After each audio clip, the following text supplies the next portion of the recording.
End gold buyers, మీ కష్టాల్లో నమ్మకమైన మీ ఆత్మీయ నేస్తం.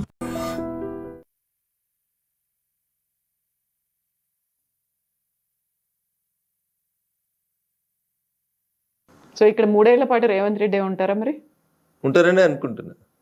ఓకే, వాళ్ళకి అంతకంటే మంచి ఆప్షన్ కనబడుతుందని నేను అనుకుంటలేదు. సో నెక్స్ట్ వచ్చేది మేమే అనేటువంటి మాట అటు కాంగ్రెస్ చెప్తోంది, ఇటు బీఆర్ఎస్ కూడా చెప్తుంది. బీఆర్ఎస్ఆ అంటే టీఆర్ఎస్ పార్టీయా బీఆర్ఎస్ఆ ఏమంటారు మీరు? టీఆర్ఎస్ బీఆర్ఎస్ అయింది. బీఆర్ఎస్కు ప్రజలు సిఆర్ఎస్ ఇచ్చిర్రు, కంపల్సరీ రిటైర్మెంట్ స్కీమ్ ఇచ్చిర్రు. నేను ఇప్పుడు చెప్తలేను ఈ మాట, ఎన్నికల కంటే ముందే చెప్పిన, పార్లమెంట్ ఎన్నికల కంటే ముందు చెప్పిన, అసెంబ్లీ ఎన్నికల కంటే ముందు చెప్పిన. అసెంబ్లీలో ఏదో అట్లా మామ అనిపించుకున్నారు, పార్లమెంట్లో మొత్తం సిఆర్ఎస్ కంప్లీట్ రిటైర్మెంట్ స్కీమ్కి ప్రజలు బలవంతం చేసి వాళ్ళకి రిటైర్మెంట్ స్కీమ్ ఇచ్చేసారు. 17లో పెద్ద సున్నా ఇచ్చేసారు వాళ్ళకి, సార్ని ఫామ్ హౌస్కి పరిమితం చేసారు. ఇంకా బీఆర్ఎస్ ఎక్కడిది? సార్ లేడు, బీఆర్ఎస్ లేడు. బీఆర్ఎస్ ఒకవేళ బతుకుదామని అనుకున్నా కానీ ఆడ మా చెల్లె బయలుదేరింది కదా. అట్లా మా వాళ్ళు మంచోళ్ళు కాదని నేను చెప్పినా అనుకోని, రఘునందన్ బీజేపీ కాబట్టి విమర్శిస్తుండని అనుకుంటుంది. కేటీఆర్ నువ్వుగా ట్విట్టర్కే పరిమితమైన ట్విట్టర్ టిల్లో అని నేను అన్నా అనుకోరు, అది రాజకీయ ఆరోపణ అవుతుంది. అదే కవిత చెప్పింది అనుకోర్రి, మా అన్నకి ఏం శాత కాదు ట్విట్టర్లో పెట్టుడు తప్పితే ప్రజలకు వచ్చి ఉద్యమం చేయరని కవిత అన్నది అనుకోరు, జనం ఏం అర్థం చేసుకుంటారు? రఘునందన్ రావు నోట్లకి ఎలా మాట వస్తే వీడు రాజకీయంగా అంటుండే అనుకుంటారు. కవిత అంటే కవిత చెప్పింది వాస్తవమే, కవిత ఆ ఇంట్లోకి వెళ్ళి వచ్చిన బిడ్డ కదా, కవిత చెప్పిందంటే కరెక్ట్ అనుకుంటా. కవిత చెప్పిన మాటలన్నీ కరెక్టే అని మీరు అనుకుంటున్నారా? నేనైతే అనుకుంటున్నా, మీరు అనుకుంటలేరా? అందులో టీఆర్ఎస్ నుంచి బీఆర్ఎస్ దాకా ఎందుకు మార్చారో అనే మాటతో పాటుగా కేసీఆర్ బయటికి రాకపోతే మీరు అంత స్మూత్ గా మాట్లాడుతున్నారు. ఏం బీకి కట్టలు కట్టిరని మీరు తెలంగాణ నిడిచిపెట్టి దేశంలో రాజకీయం చేస్తామని ఒక ఆడపిల్ల అడిగింది. ఎవడన్నా ఉంటే చెప్పురు సమాధానం దానికి. తెలంగాణలో మీరు తెలంగాణకి ఏం పీకి కట్టలు కట్టిరని ఏదో టీవీ ఛానల్ ఇంటర్వ్యూలో చెప్పలే కవిత గారు. ఆ కవిత నిండు శాసన మండలిలో చెప్పింది, on the floor of the house చెప్పింది. దానికి ఒక్కడన్నా సమాధానం చెప్పిండా? ఎందుకు పంజాబ్లో రైతులకు పైసలు ఇచ్చిరో అని అడిగింది, చెప్పిర్రా? తెలంగాణలో రైతులు చచ్చిపోతే ఏం చేసిరో అని అడిగింది, తెలంగాణ ఉద్యమకారులకు ఏమి ఇచ్చిరో అని అడిగింది. సరిపోదా సమాధానం? మూతోడు ప్రశ్నలు అడుగుతుంది కదా.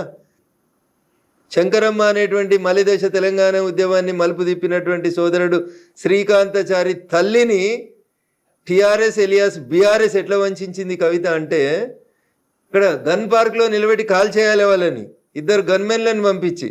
రేపు అమరవీరుల స్తూపం సెక్రటరేట్ ముంగట కట్టిన అమరవీరుల స్తూపం ఓపెనింగ్ ఉంటే ఎంత చిల్లరగాళ్ళు అంటే, మళ్ళీ చెప్తున్నా, ఎంత చిల్లరగాళ్ళు అంటే ఆ పదం కూడా వాళ్ళకి చిల్లరనే, ఇంకా అది చాలా ఎక్కువ వాళ్ళకి.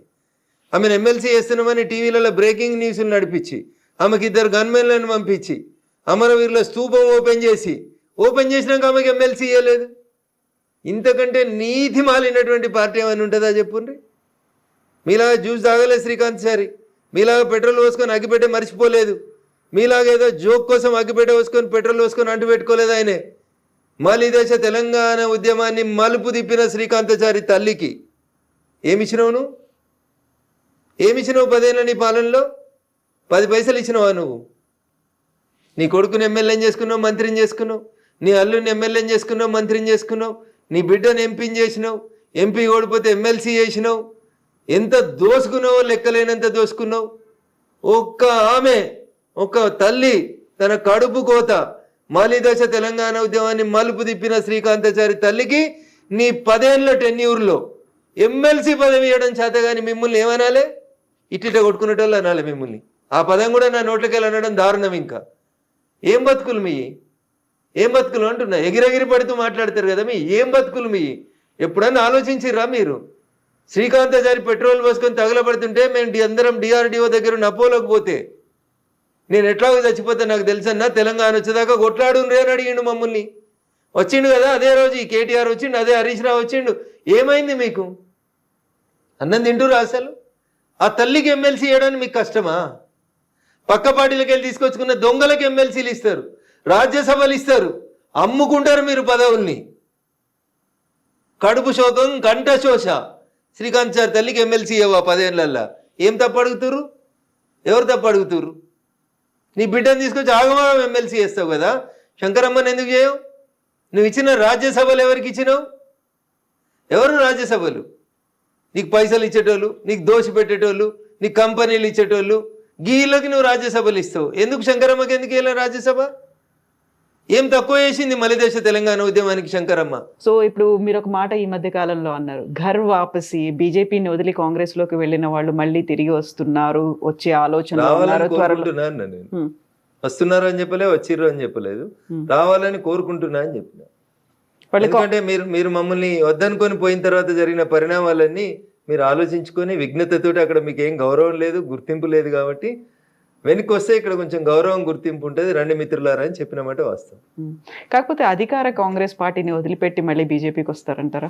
ఎప్పుడు పుట్టి మునుగుతుందో తెలియనప్పుడు ఆ పుట్టిలో ఎవరు ట్రావెల్ చేస్తారు కవిత గారు? గోదావరి నడి మధ్యలో ఉన్నారు, పుట్టికి రంధ్రం పడ్డది, పుట్టి ఎప్పుడు మునుగుతుందో తెలియదు. అట్లాంటప్పుడు ఎందుకు ఉంటారు అందులో? ఎవరుంటారు? రాజకీయ నాయకుడు అనేటోడు తానున్న పార్టీ బతకాలి, తాను బతకాలి, ప్రజలకు సేవ చేయాలని అనుకుంటే ఆలోచించుకుంటాడు. మునుగాలే చావాలనుకుంటే నేనేం చేస్తా కవిత గారు? సో రాష్ట్రంలో ఉన్న కాంగ్రెస్ పరిస్థితి ఎట్లా ఉంది, దేశవ్యాప్తంగా ఉందా మొత్తం? సో దేశంలో కాంగ్రెస్ ఉందా? 28 రాష్ట్రాల్లో 3 రాష్ట్రాల్లో కన్ఫైన్ అయిన వాళ్ళు ఉన్నారా? ఏ రాష్ట్రంలోనే పోటీ చేస్తే సింగిల్ డిజిట్ వచ్చిందా? ఢిల్లీలో 3 సార్లు అసెంబ్లీకి ఎన్నికలు జరిగినాయి, ఒక్క సీట్ అన్నా గెలిచిర్రా కవిత గారు? దేశ రాజధానిలోనే లేరు, మీరు ఇంకేడుంటారు తల్లి? మీరు ఏడున్నారు? వాళ్ళు తెలంగాణలో ఏదో అధికారంలోకి వచ్చారు, ఎందుకు వచ్చారు? టీఆర్ఎస్ చేసిన తప్పులకి.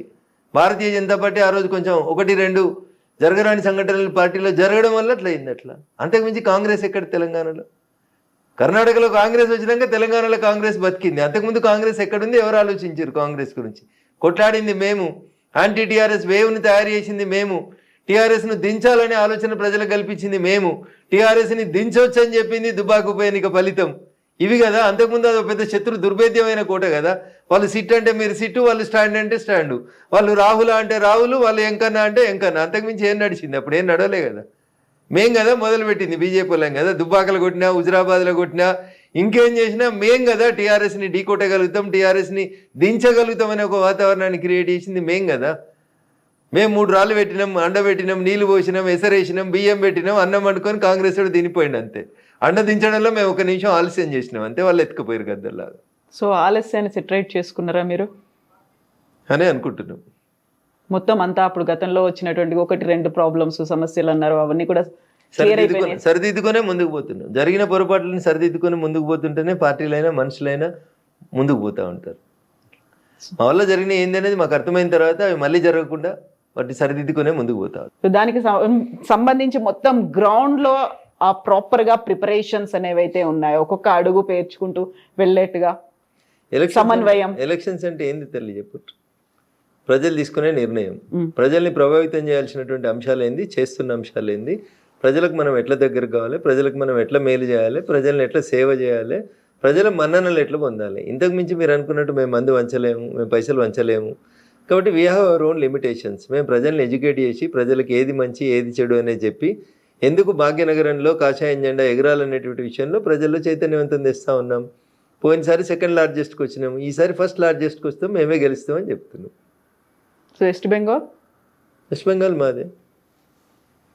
బీహార్ కంటే ముందు మీరు మాదే అనుకుర్రా? అనుకోలేదు కదా.